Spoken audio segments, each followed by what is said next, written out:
Good morning, everybody. Hope you had a nice weekend. Let's see. Today we are going to start thermodynamics.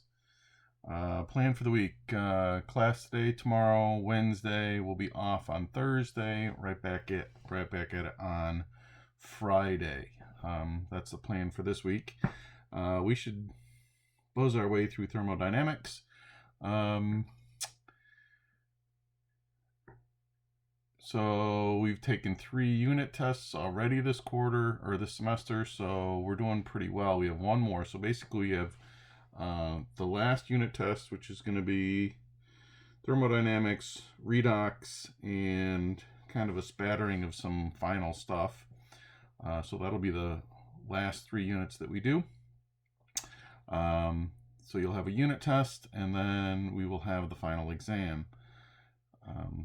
And once we kind of know whether we're going to be back in school or not, which is supposed to be happening this week, we should have a better idea what's going to happen with that final exam. All right.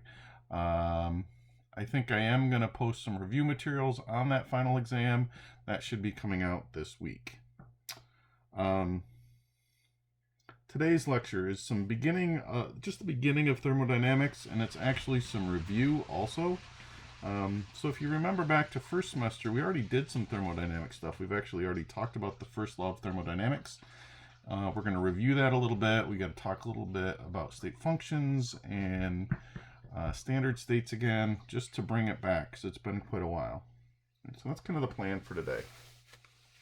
So what I want to start with is spontaneous processes.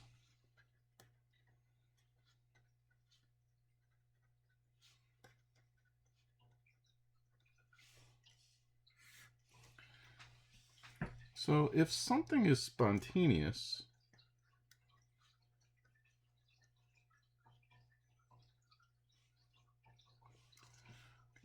so this it is a change that occurs without outside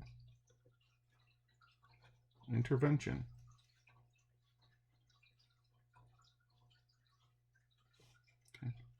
In other words, it happens on its own.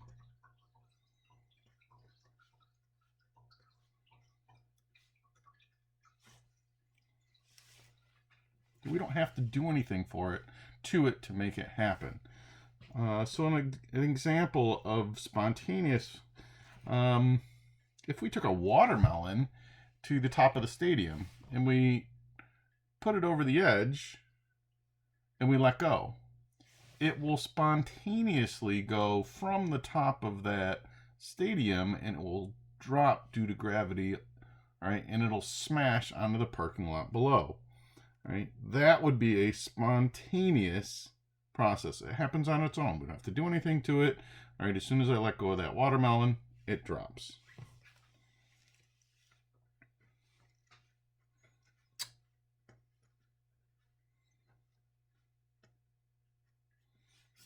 Irreversible means you cannot restore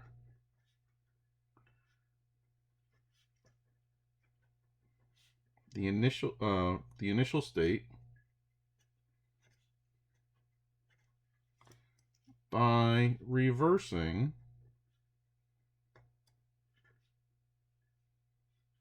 the process.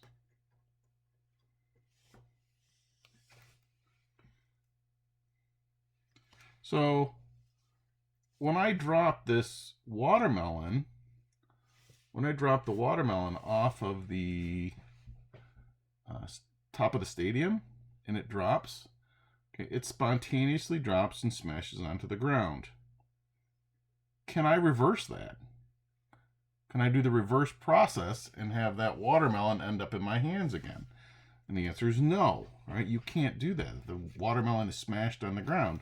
So once that watermelon has been dropped, it is an irreversible process. We cannot bring it back to that original initial state.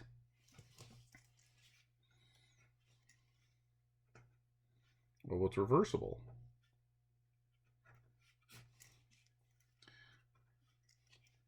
If it's reversible, it's a process in which the original conditions for the system and surroundings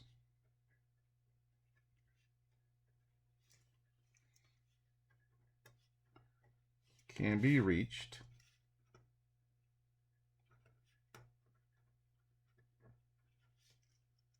by reversing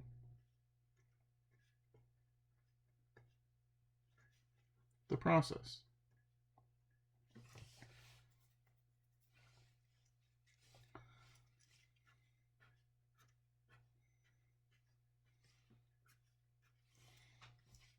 So let's say I have an ice cube.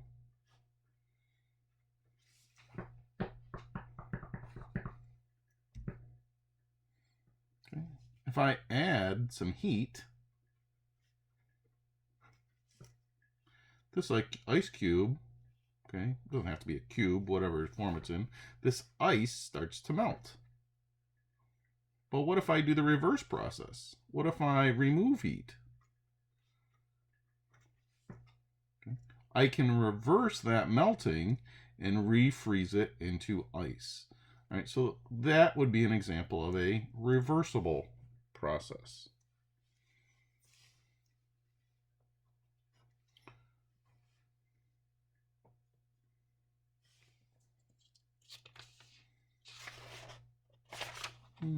Four.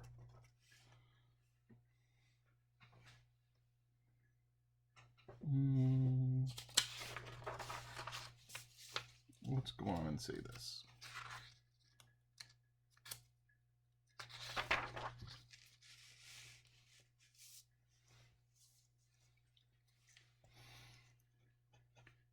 If a reaction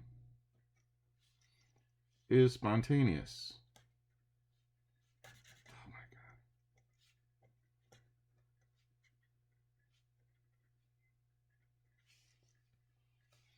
If the reaction is spontaneous, it is also irreversible. Okay, if it's spontaneous, it's irreversible. Now, remember, if it's spontaneous, this is telling me that it's going to go, the reaction goes in one direction. Okay, if it's only going to go in one direction, that means the reverse reaction is not going to happen, so it's irreversible. Okay, so let's talk about that. Combustion of wood.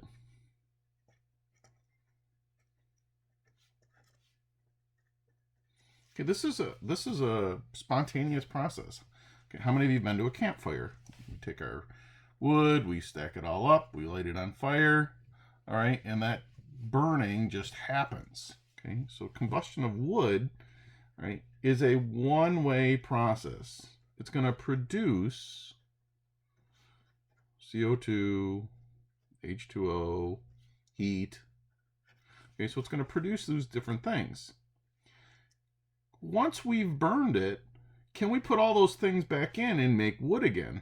The answer is no. All right. So once we have that spontaneous equation or that spontaneous reaction, it is irreversible. It will not go backwards. Okay. Now, systems at equilibrium.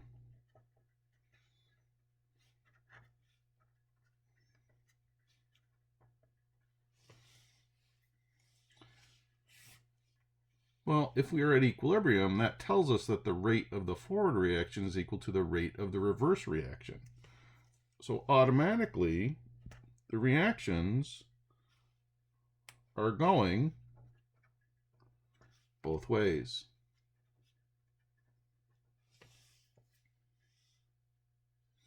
Which means they are reversible.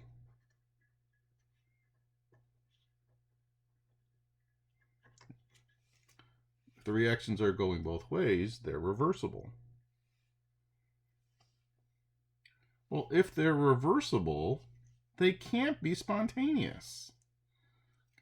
So because they're going both ways, this means that they must be non-spontaneous.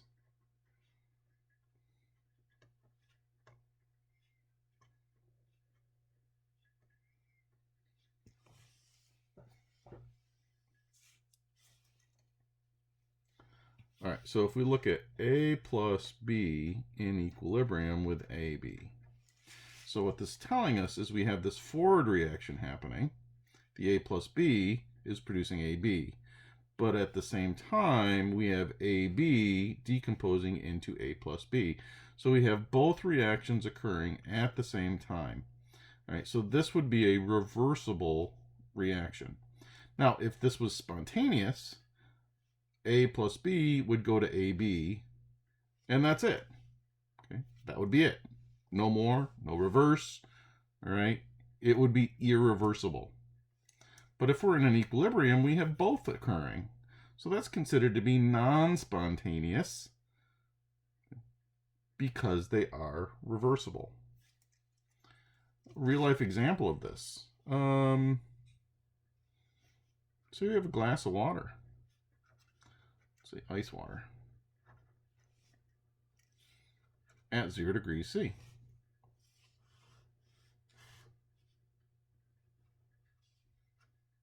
Ice cubes.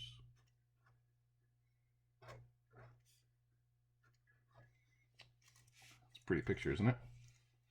Well, in here, if we're at 0 degrees C, we're at an equilibrium. H2O solid is in equilibrium with H2O liquid. This ice is melting and becoming liquid water. But at the same time, the liquid water is freezing and becomes ice, right? As long as we're at 0 degrees C. Okay, this equilibrium exists. So this is reversible, okay, in these conditions. Now, if you have to do work,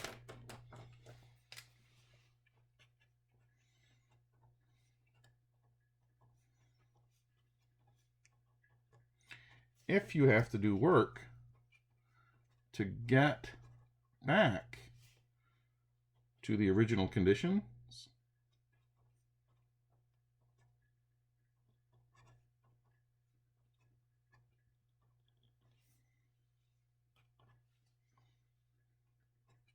it is considered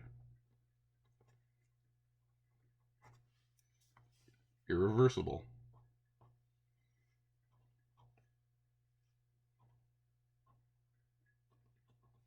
It is considered irreversible. And I want to show you a typical, well, not show it to you, but I'll go through a typical example that they often use of this. So let's say that we have this setup. Okay, so this is a container, and there's a wall right here, and there's a gas in here. And then over here, in this section, we have a piston. Okay, but in this section right here, so this is like a wall. In this section right here, we have a vacuum. There's absolutely nothing in here, okay? There's no gas, there's no nothing in here. Over here, we have a gas. Now, if we take this partition out, whoop, the gas is going to spontaneously expand into this container. And since there's nothing over here, okay, no work is done. It just spontaneously will expand into this section. All right, so if we took that out, what would it look like? Well, here's my piston again.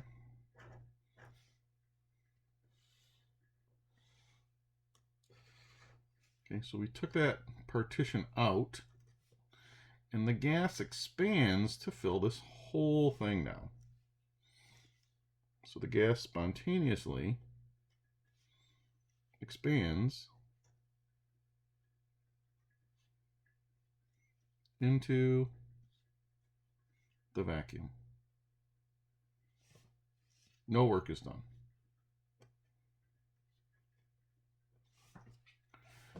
Now, what if I want to go back to my original conditions? What would I have to do to get back to my initial conditions? Well, to get back to my initial conditions, I would have to force this piston to compress the gas. I would have to do work on this gas. Right? I would have to push this piston in, push it in, push it in, and then I would have to put this back into place and then pull the piston back out. To do that, I would have to do work on the gas. As soon as I have to do work on something to get it back to its initial state, that's considered to be an irreversible process. And that would have been spontaneous. So let's write that. To get back to the original conditions, you have to compress the gas with the piston and do work on the gas.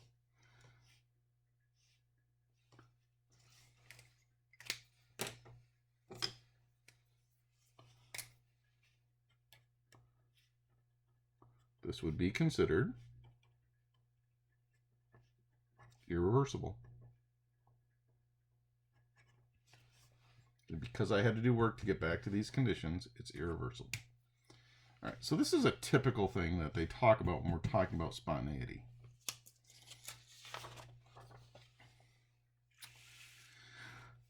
Now, sometimes spontaneity depends on temperature.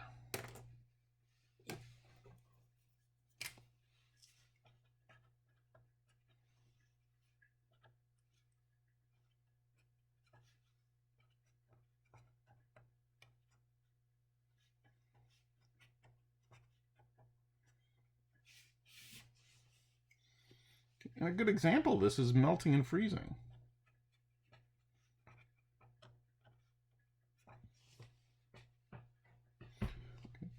Whether something is going to melt or freeze really is temperature dependent. Okay, so let's go back to an ice cube.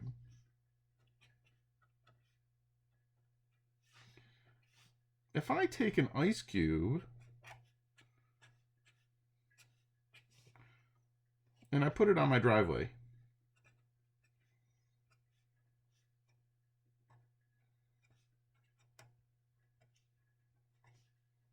in July,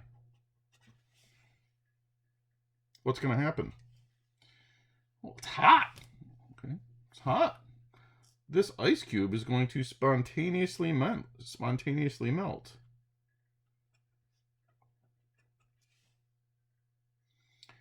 In these conditions in July, will it go back to an ice cube? And the answer is no, not in these conditions.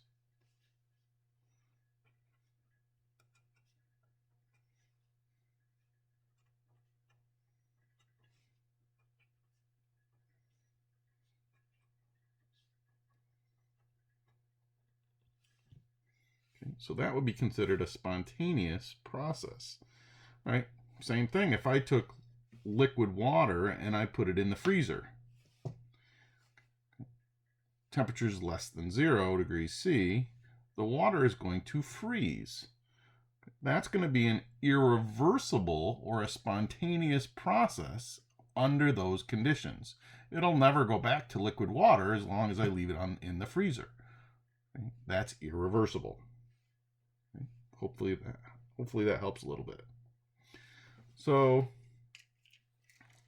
a couple last little things here then. So if it's spontaneous, if a process is spontaneous,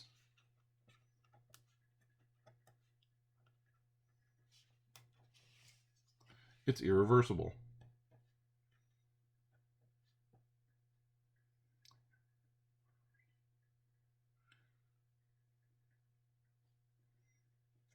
Okay. If it's spontaneous, it's irreversible. If it's non-spontaneous,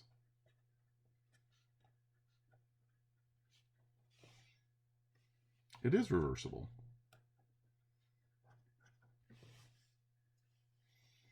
If it's at equilibrium,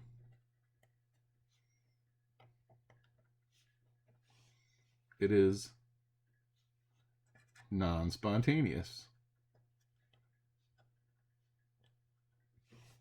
Okay, because we have, which also means it's reversible. Okay, it's reversible. Okay, so make sure that you understand what we got here. All right, what's going on here with these different relationships is all. Okay, now, what we're going to do the rest of today is just a little bit of review. I want to review a little bit of the first law of thermodynamics that we've already talked about, and then I want to review a couple other little things. So let's do that. Review of the first law of thermodynamics.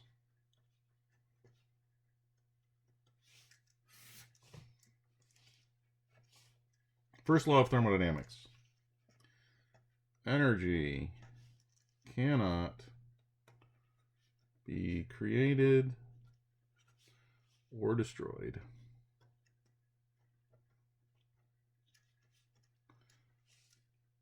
But can be transformed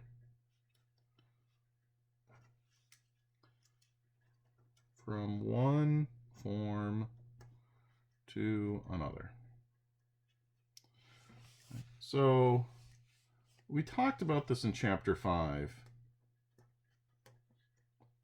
I'm pretty sure it's chapter 5 of the textbook.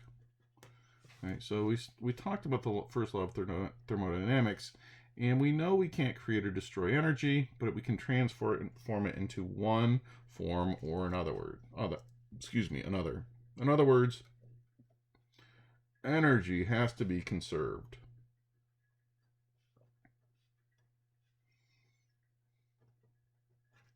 The energy has to be conserved.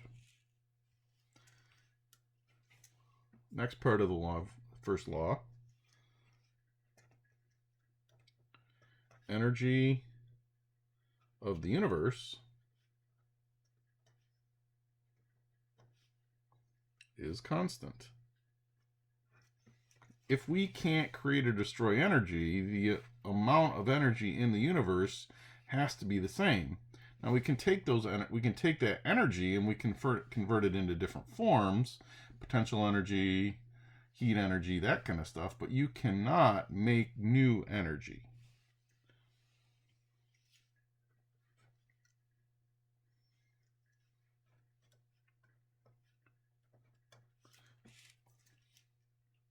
Change in the energy of a system is equal in magnitude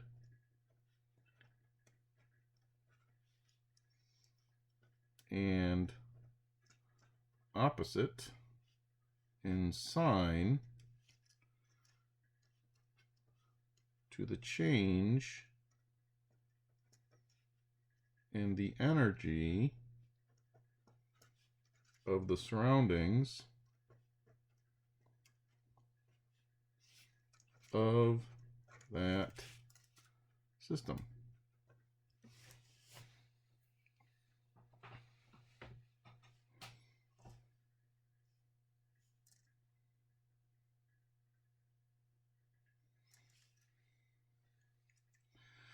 So let's say that we have an ice cube as our system.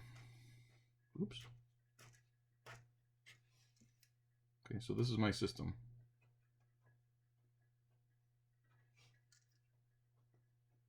What's our surroundings? Well, basically everything else, okay, everything around that ice cube are our surroundings. So if this ice cube absorbs 10 kilojoules or 10 joules, okay, and if it absorbs, that means it's positive. That means our surroundings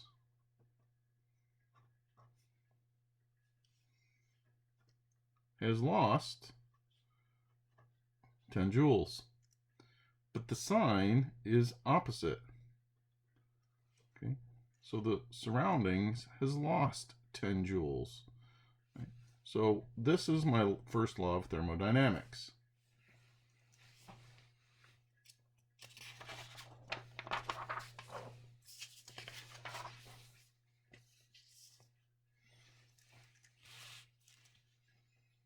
Which brings us to this equation, delta E of the system is equal to Q plus W. Right, so this is the actual equation for the first law of thermodynamics.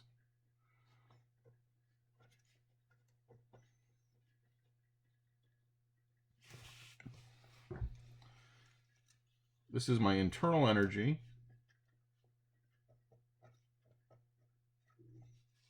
I should say change in internal energy. Q, remember, is heat, and W is work.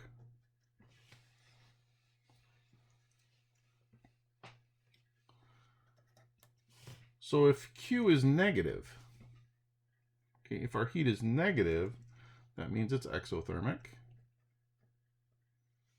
okay, and heat's released. You guys know this. Okay, if Q is positive, it's endothermic. Okay, heat's gained or absorbed. W. Remember, if work is negative, that means work is done by the system. If work is positive, work is done on the system.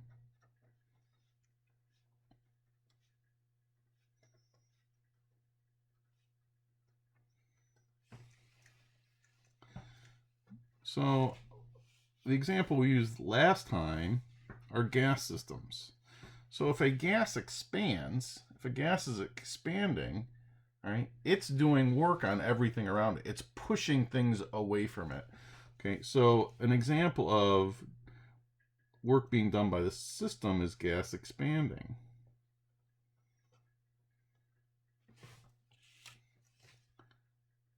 The opposite is kind of true also. So if we compress a gas, so if I take a gas and I compress it, that means my surroundings is doing work on that system. This would be compressing a gas. So we can actually calculate our delta E for a system, right, by using this equation, and I'll do a quick problem with you. Calculate delta E for a gaseous reaction system in which 30 joules of heat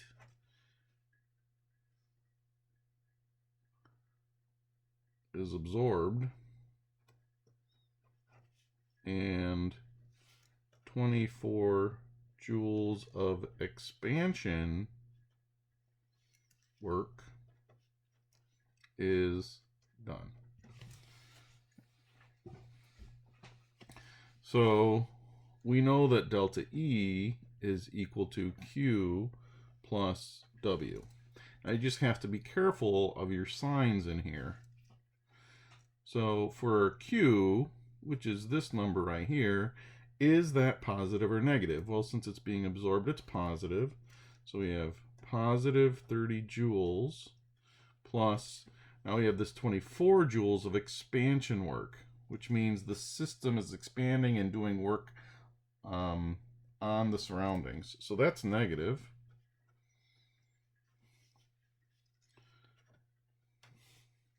Right, so we would end up with a delta E of 6 joules. Right. So this is stuff that we did way back. I'm pretty sure it was chapter 5. So All right, you can actually go back and look at this if you'd like to, right, from last semester. But I didn't want to do the second law of thermodynamics and the third law of thermodynamics without going back and at least touching on what this first law of thermodynamics was. Now, there are a couple other things that I just want to jog your memory on, because there are things that are going to come up in this unit that if you don't remember them from way back last semester, you're going to be like, right? So, let's see. Delta H. Delta H is the change in enthalpy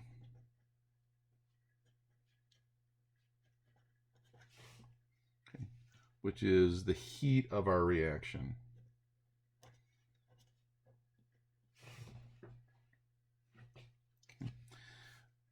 We did a lot with enthalpy. We talked about Hess's law. Okay, we did a lot with delta H's. We calculated delta H's. We're going to be doing some delta H calculations again. All right, but it's enthalpy, or that heat, that internal heat capacity of the reaction.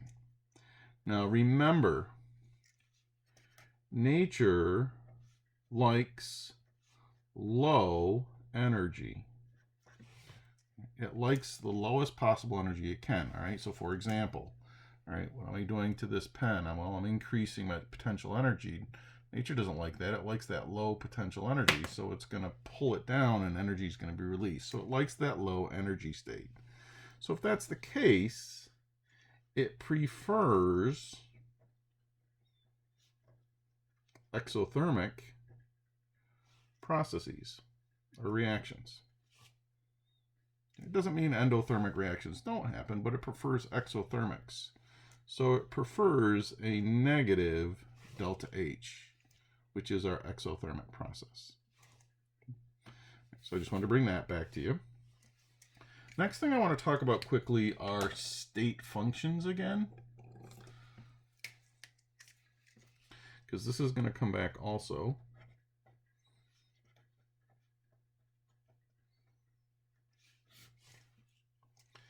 And if something's a state function, it's a variable whose value depends on the initial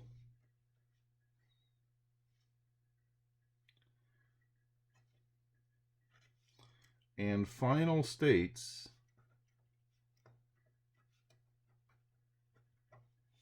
of the system.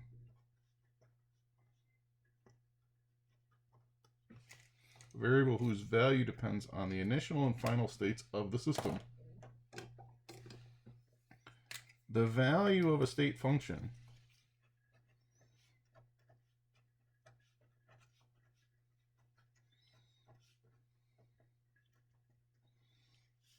depends only on the present state of the system.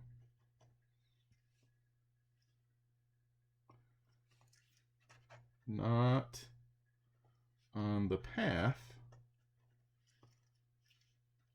the system took to reach that state. Okay, so the value of a state function depends only on the present state of that function. It doesn't matter how we got there. Okay, it doesn't matter how we got to that state.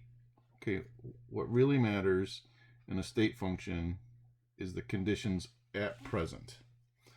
All right, and I don't know if we did this before. I can't remember what we talked about. So let's say that I live in an apartment building.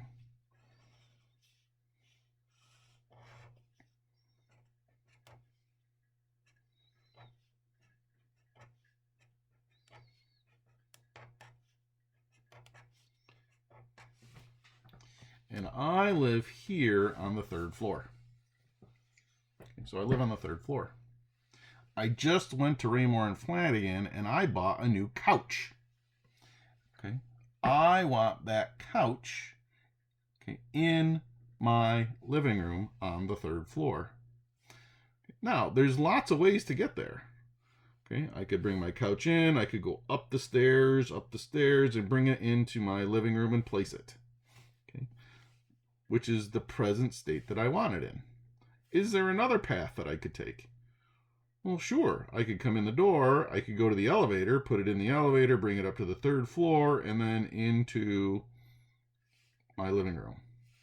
Or I could come in the door, I could put it in the elevator, go up to the 4th floor, and then down the stairs and put it in my living room. Or I could call my buddy Superman, have him pick up the couch. He's going to come in, fly it in, put it in through the window, and put it into my living room. So there are multiple paths to get there. It doesn't really matter what the path is. All right. What really matters is the present state of the system. Now, let's talk about that chemistry-wise. Well, let's say that I have a glass of water, and we have 50 grams of H2O liquid, and it's at 25 degrees C. How did this 50 grams of liquid water, get to 25 degrees C? How did it get to this state? Well, maybe I started with an ice cube at 0 degrees C, so still 50 grams, and I melted and then warmed that up to get to that present state. Okay, well, I could have done that. Is there another pathway? Well, sure. Maybe I had 50 grams of steam at 100 degrees C.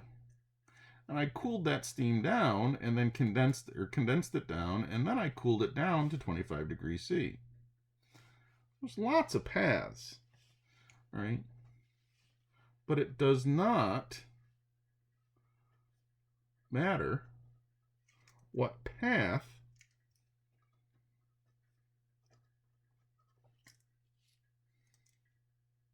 it doesn't matter what path we needed to get there.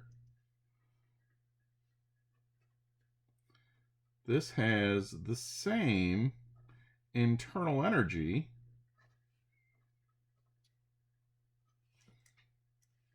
no matter which way we came from. So if we started up here and came down to 25 degrees Celsius, or started here and raised it 25 degrees Celsius, this present state has the same internal energy no matter which way we came from. All right, so the path doesn't matter. Okay, that's a state function. Now, there are some state functions that you should just memorize. Okay.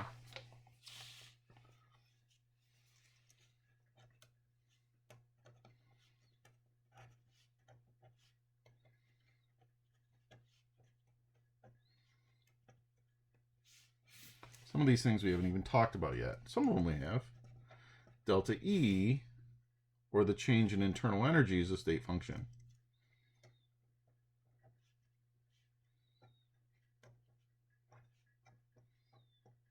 It doesn't matter how we get there, all right? That change in internal energy is a state function. Delta H, right? Change in enthalpy is a state function.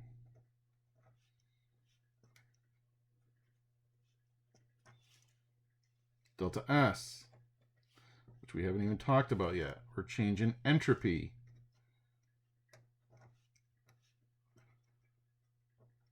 Is a state function. Delta G, or Gibbs free energy,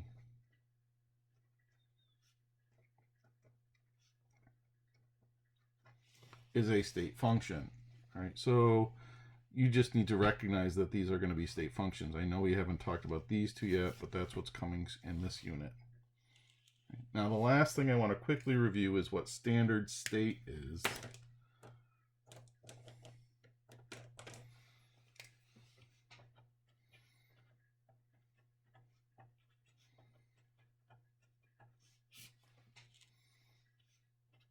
a substance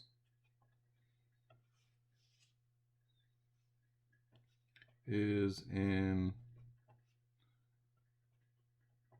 standard state when pressure is 1 atmosphere, temp is 25, that's a 5, degrees C. We have 1 mole of a compound.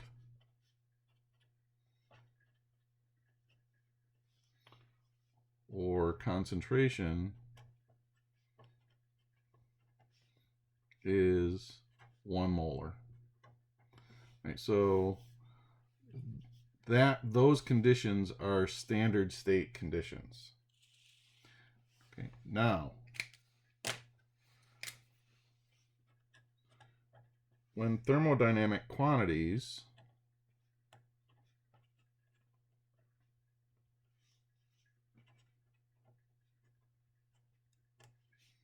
are determined at standard states,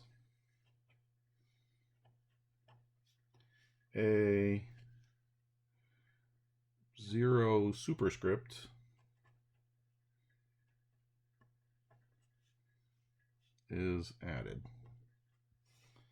Okay, so delta H with that superscript 0, this is the change in enthalpy at standard state.